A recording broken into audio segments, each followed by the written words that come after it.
Litespeed has a brand new gravel race bike, the Ultimate G2. I want to give you some facts, some figures, some comparisons, some ride impressions, and some thoughts as it compares to other brands. First, I want to tell you about my biases about the Litespeed brand and the Spinergy wheel brand as well, and what I first thought when I pulled this thing out of the box. Briefly, just some overview of the bike. It's got the progressive race geometry that we're seeing now with a 1 centimeter longer reach than the previous edition. The back end is stiffened up a bit with these what Litespeed is calling interlocking seat stays, giving them a little bit more tire clearance as well as a slightly stiffer rear end. And you've got clearance for up to a claimed 48 millimeter tire. So we'll talk a bit more about the bike itself and how it rides, but a little story time first on Litespeed. For me, I think of this brand and the Spinergy brand back from my college days, which was, of course, just a couple weeks ago. In the early 2000s, Litespeed was a hot brand for sure. 2002, Robbie McEwen rode one to the green jersey at the Tour de France. Even before that, the bikes were being ridden often with other labels on them in Europe. So for instance, Lance Armstrong won the 93 Worlds on a Litespeed, but it was badged Callaway, and then he later rode a Litespeed Blade, Brandon Trek. So the brand has been around a while. Spinergy similarly. Remember the old Rev X's? I think my first impressions of those were under the likes of Mario Cipollini riding them in Europe. I managed to get my hands on a set like third or fourth hand through the collegiate team, and the amount of real estate on the big bladed spokes was a good spot to put my Universidad de Nuevo Mexico stickers from the cycling team on there, and I still regret selling those. So it'd be cool to be hanging on the wall. Fast forward 20 years, some things have changed, some things have not.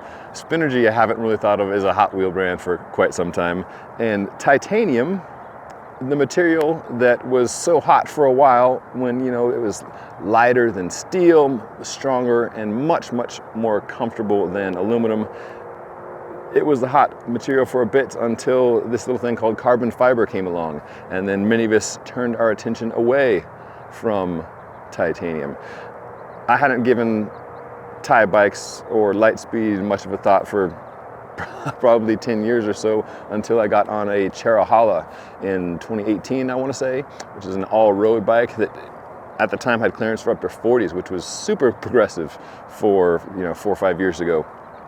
And I rediscovered with that bike how plush the ride of titanium is. And for an all-road bike, especially one that can take 40s, I thought this is a pretty sweet material. And again, the strength of Thai, you don't have to worry about rocks getting kicked up if you're riding in a group.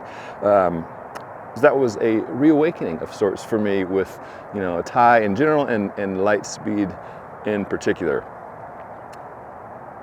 Okay, so enough story time. Delaney, tell us about the new bike. Fine, I will, but first, hit that subscribe button and also click the bell icon so you'll be notified of all my new videos as they pop up.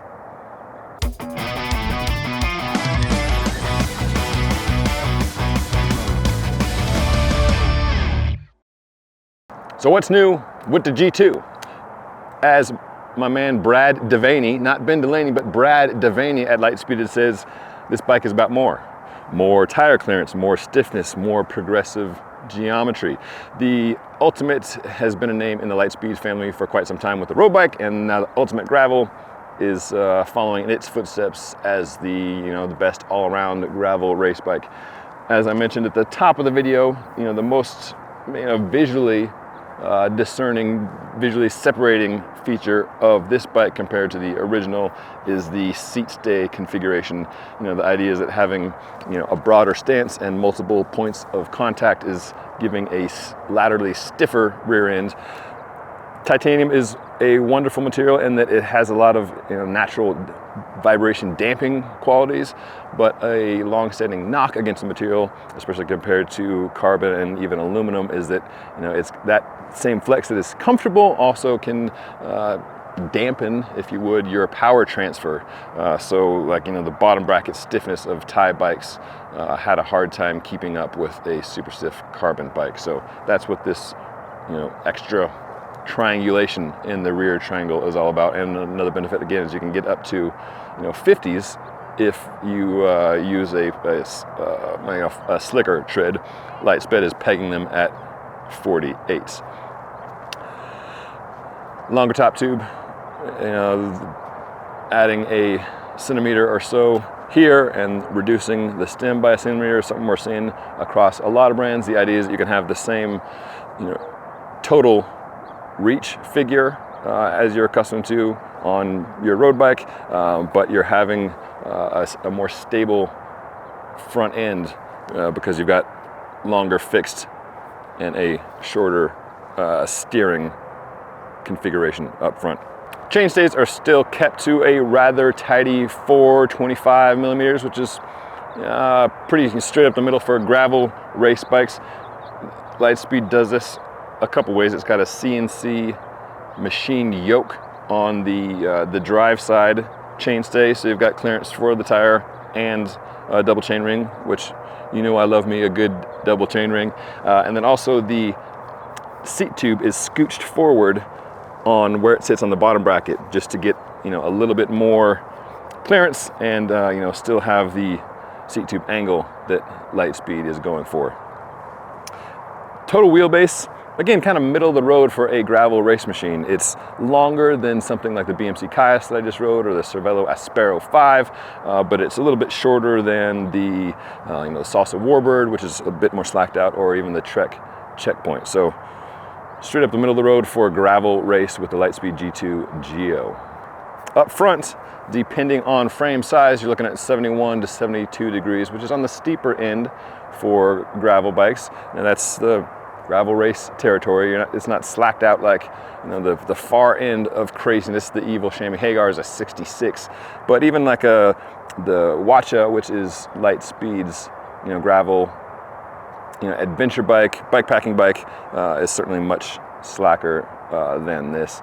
73 is like the area where you find your road bikes, so 71, 72, again, gravel race like the name implies.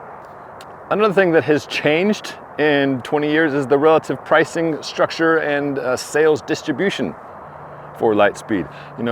Back in my day, Litespeed was the high zoot bike. It was what the dentists and the doctors rode, and my only collegiate buddy who had one was my man Cameron, who was, I don't know where he's getting his money from. He was going to school on the GI Bill after serving in the Army in Italy, where he got into road cycling, and he had a Litespeed, and we were all quite envious of him riding such a fancy machine. So again, fast forward 20 years, Litespeed for the last 4 or 5 has been going consumer direct, and the prices have come down comparably because of this distribution model. So the frame starts at $3,000, and you can get a complete bike like with Shimano GRX for just under $5,000. Another thing that has changed since Litespeed days of yore, gravel sales now make up more than 50% of all bike sales going out of Tennessee. In terms of weight, that was also another knock on metal for years, and this is not going to be winning any weight weenie contest. Built up as such, it's 20.5 pounds, which and like including the SRM pedals I've got in here and cages and everything. So complete bike, ready to ride, over 20 pounds. Specialized S-Works Crux, which is what, $13,000, $14,000, something like this, is 15 pounds. But a 20-pound gravel race bike is still in the territory of like a Trek Checkpoint. The top end model, the SLR9 with SRAM red axis E-tap, that's also about 20.5 pounds fully built up in my size. So the lightest bike, it is not, but is not unreasonably heavy compared to some competitors that cost thousands more. And again, the benefit of the tie is you're getting that super plush ride and a good durable material for gravel. Litespeed builds these up to order in Chattanooga, and you can get a variety of parts spec. You know, Shimano, Campagnolo Ekar. They have Sun Charger wheels, which is like a Shimano 105 level wheel as the base model. Then you can upgrade to Spinergies. You can also get head. You can get carbon wheels. You can get aluminum wheels. You can have pieces left off. So, you know, say you don't like the stock saddle or you've got your own wheels. Litespeed will ship you the bike minus those parts and minus the cost of those parts. So that's a nice configuration option. You can also get custom geo, which is like a $1,200 upcharge, but if the stock sizes extra small to extra large aren't doing it perfectly for you, Litespeed, since they're cutting and welding them there, can tweak it just for you there. So that's another custom option for $1,200. A new option in terms of aesthetics is you can get a ceramic coating paint scheme and matching CNC anodized bits from Wolf Tooth, like the headset and the seat post collar, and then some splatter paint, you know, hand done there in Tennessee. There's blue, pink, and mint, which I guess is a light green. So those are some custom options, and then vinyl decal options come stock. For rubber, you've got Panaracer Maxxis, Panaracer Gravel King, the SS and 38s, which is what we've got on here, or 42s, or you can get the Maxxis Rambler, you know, 40s or 45s. So while I've been riding this bike around here, my home in Boulder, Colorado, with some folks, including my buddy Betsy Welch, I want to hold off on giving you my full ride impressions until I race the thing. So this weekend I'm headed down to Gravel Locos in Pueblo, and I will report back in a video after that. But in the meantime, I'm Ben Delaney. I thank you for watching, and keep the rubber side down.